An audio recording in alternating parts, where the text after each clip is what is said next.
Welcome back to our channel honour of commerce. నేను మీ సుమ. ఈరోజు inter first year economics exam point of view important questions అనేవి ఏమి ఇస్తున్నాడు అనేది చూద్దాం. సెక్షన్ ఏలో 10 మార్క్స్ క్వశ్చన్స్, సెక్షన్ బిలో 5 మార్క్స్ క్వశ్చన్స్, సెక్షన్ సిలో 2 మార్క్స్ క్వశ్చన్స్ అనేవి ఇవ్వడం జరుగుతుంది. ఇప్పుడు మనం సెక్షన్ ఏలో ఉన్న 10 మార్క్స్ గురించి ఎక్స్ప్లెనేషన్ ఇచ్చాక నెక్స్ట్ సెక్షన్ బి గురించి చెప్పుకుందాం. నేను ఇక్కడ ఎకనామిక్స్ పేపర్ 1 అని పెట్టాను, ఎందుకంటే ఫస్ట్ ఇయర్ పేపర్ కాబట్టి పేపర్ 1 అనేది వస్తుంది. తర్వాత ఇంటర్ ఫస్ట్ ఇయర్ అని పెట్టుకున్నాము. మనం section a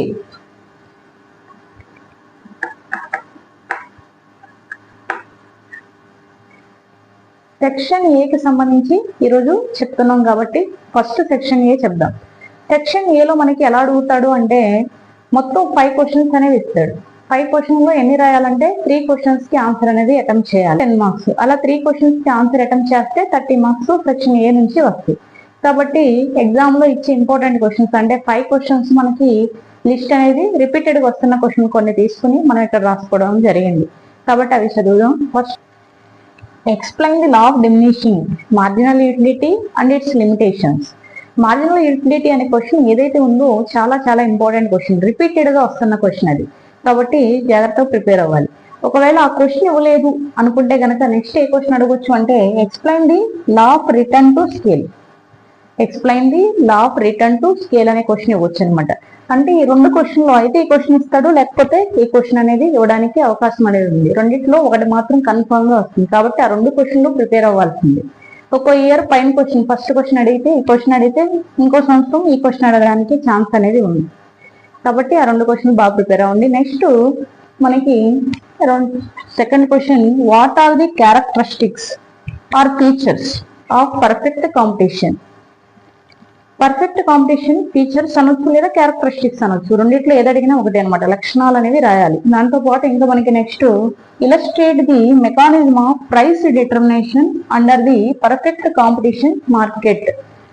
perfect competition market లో ప్రైస్ డిటర్మినేషన్ అనేది ఏ విధంగా ఉంటుంది అనేసి అడుగుతున్నాడు. ఫీచర్స్ రాయాలి, అలాగే ప్రైస్ డిటర్మినేషన్ కూడా రాయాల్సి ఉంటుంది. Next question, explain the various methods of calculating national income. మనకి నేషనల్ ఇన్కమ్ క్యాలిక్యులేటింగ్ మెథడ్ అనేది చాలా చాలా ఇంపార్టెంట్ క్వశ్చన్, కంపల్సరీగా వస్తుంది. Next fourth question, explain the Keynesian theory of employment. Keynesian theory of employment కూడా రిపీట్ గానే ఇస్తున్నాడు. Next, explain the classification of market. ఈ క్వశ్చన్ మనకి ఎప్పుడు ఇస్తాడు అంటే ఒకవేళ ఈ క్వశ్చన్ ఇవ్వనప్పుడు, ఈ క్వశ్చన్ పర్ఫెక్ట్ కాంపిటీషన్ రానప్పుడు మనకి క్లాసిఫికేషన్ ఆఫ్ మార్కెట్ అనేసి అనొచ్చు. ఎందుకంటే క్లాసిఫికేషన్ ఆఫ్ మార్కెట్ లోనే మనకి perfect competition, imperfect competition, monopoly market, monopolistic market అనేసి ఇవ్వడం జరుగుతుంది. అందుకని మనకి ఈ క్వశ్చన్ ఇచ్చాడంటే ఈ క్వశ్చన్ ఇవ్వడు. ఒకవేళ పర్ఫెక్ట్ కాంపిటీషన్ ఇచ్చాడంటే ఈ క్వశ్చన్ అనేది మనకి రాదు అని చెప్పొచ్చు. Next, explain the consumer equilibrium using indifference curve. Consumer equilibrium using indifference curve అనే క్వశ్చన్ కూడా మనకి వస్తుంది.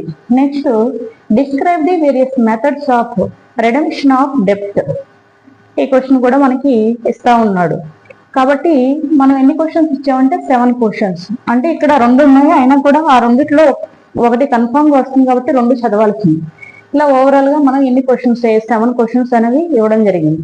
ఈ 7 జాగ్రత్తగా ప్రిపేర్ అయితే మీరు ఎగ్జామ్ లో కనీసం 3 క్వశ్చన్స్ అనేవి రాయడానికి అవకాశం ఉంది. మీరు రాయాల్సింది కూడా 3 క్వశ్చన్స్. ఎగ్జామ్ లో 5 క్వశ్చన్స్ ఇస్తే 3 క్వశ్చన్స్ రాయాలి.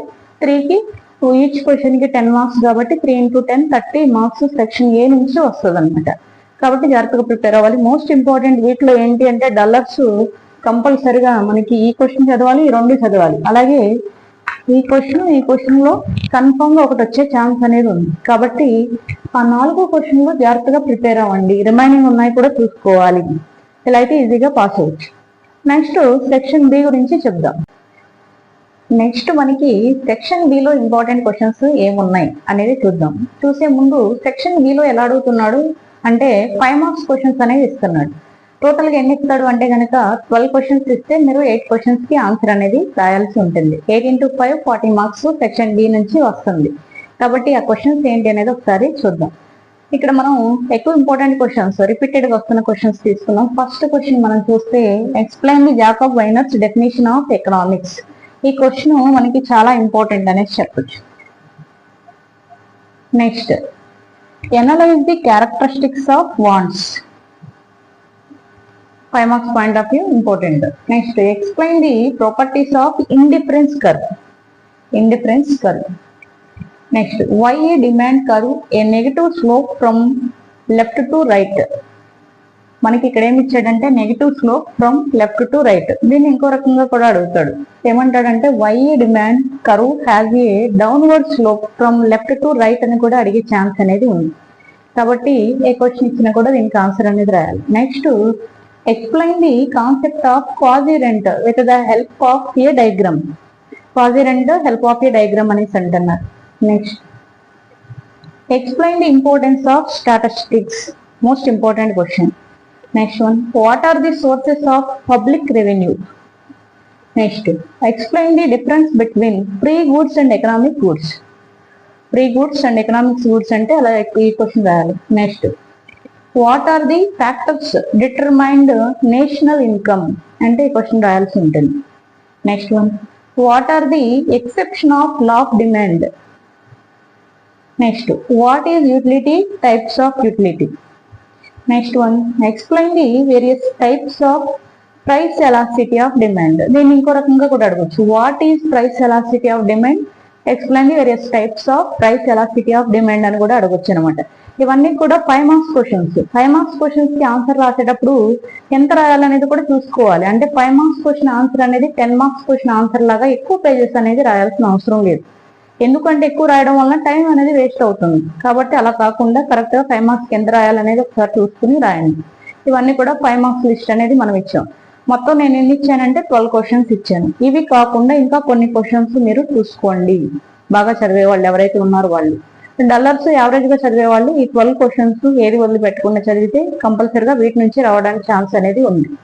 నెక్స్ట్ మనం సెక్షన్ సి గురించి ఎక్స్ప్లెనేషన్ అనేది ఇద్దాం. సెక్షన్ సి లో ఏమి ఇస్తారనేది చూద్దాం. నెక్స్ట్ సెక్షన్ సి లో ఇంపార్టెంట్ క్వశ్చన్స్ అనేవి ఏమి ఇస్తున్నాడు. సెక్షన్ సి లో మనకి ఎన్ని మార్క్స్ వస్తాయి అంటే 2 marks క్వశ్చన్స్ అనేవి వస్తాయి.